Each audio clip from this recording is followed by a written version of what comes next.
So, welcome back to my channel. I have just freshly got out the shower, and today was a long Monday. But I just wanted to jump on my channel before I went to bed and twist up my hair. I was like driving earlier, and when I was at the stop sign, I seen like on one side of the road there were like 18 buzzards. And I don't know if you've ever seen buzzards up close, but it just caught my eye for some reason. So I guess if I'm not in the clouds, I'm looking at the ground. So I was at the stop sign. I just seen all these buzzards just like pecking at your course, probably something dead or some trash or something. And I was like, what are they doing? Like, why is it so many of them? And I was like, oh, okay. Well, I didn't think nothing of it. And then I kept going down the road. I turned and it was more, it was like, I counted all together. It was like 26 total buzzards that I saw in the midst of like one stack was on one side of the road and the other stack was on the other side of the road. But it was like an abundance of buzzards. And they're so big and creepy. They always creep me out when I see them. So I just was intrigued. So I'm at the stoplight at another stoplight, and I'm just like looking at them like, why is it so many of them flocking together? So of course, boom, creator. God just gave me a message, and I was like, okay, here we go. So if you are a content creator, let me just pause in my story about the buzzards. You will get ideas or just downloads off of simple stuff like your day-to-day life will help you create your channel. So if you're thinking about creating a channel, or if you are a content creator, you already know what I'm talking about. Like you can have a conversation with somebody and it sparked just like that. Like Latoya always say, like keep your journal with you. So I always use my notes section in my phone, because you could just get so many downloads throughout your day and simple conversations. Just something as simple as being at the stoplight, it could just dawn on you at once. But anyway, back to the buzzards. So I Googled, interesting things about buzzards or just characteristics of the buzzards, because I mostly identify with the eagle. I always talk about being an eagle twice. In high school, our mascot was eagle. And then at North Carolina Central University in Durham, North Carolina, our mascot was also an eagle. So I just have eagle pride. So when I see these buzzards, I'm like, they just don't sit well with me as an eagle. So I just Googled, just interesting things about buzzards or just their characteristics or whatever.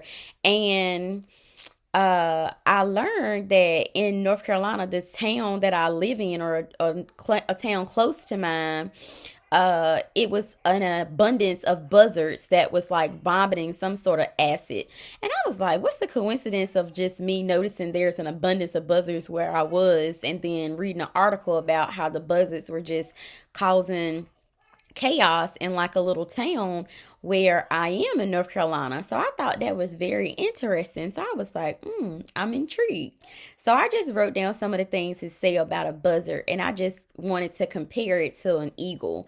Like God told me, like, you're not meant to flock on either side of the road with these type of individuals. So I just applied it to my life. Not saying that I'm better than anybody, but there are eagles in a flock of people sometimes, and you just have to be realistic about it. Everybody's not meant to be an eagle. Some people are meant to be followers, helpers, but most of the time when people are flocking together, they're not coming together to do anything good. They're coming together to gossip.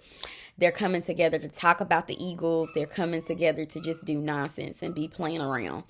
But it was something about these buzzards just didn't sit well with me. So anyway, I did my research, and it said that buzzards are considered vultures. And the kind we have in North Carolina is called turkey vultures, or turkey buzzards. And they vomit when they're threatened.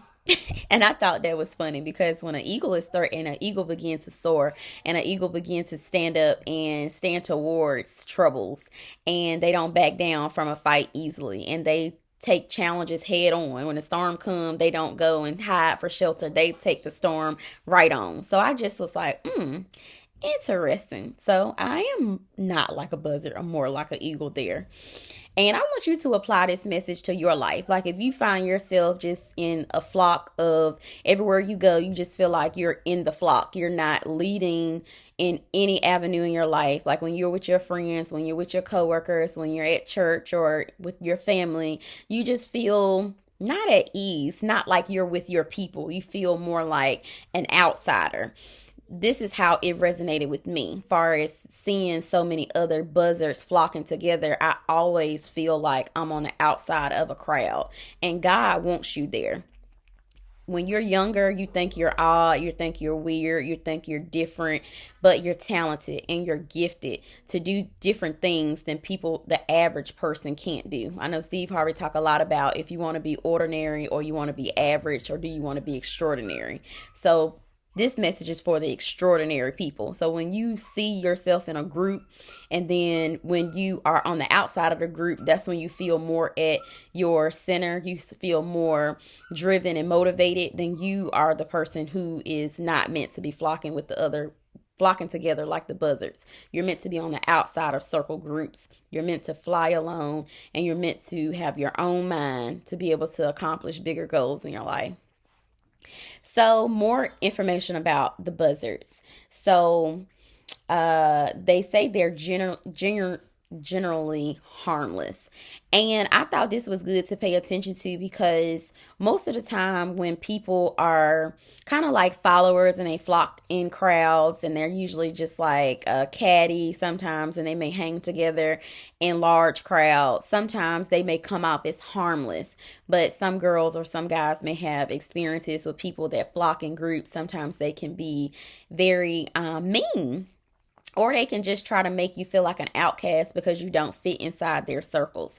So sometimes people can come off as harmless, but they are causing harm by making people feel weird if they're like not fitting the mold of what is acceptable for that type of group or whatever.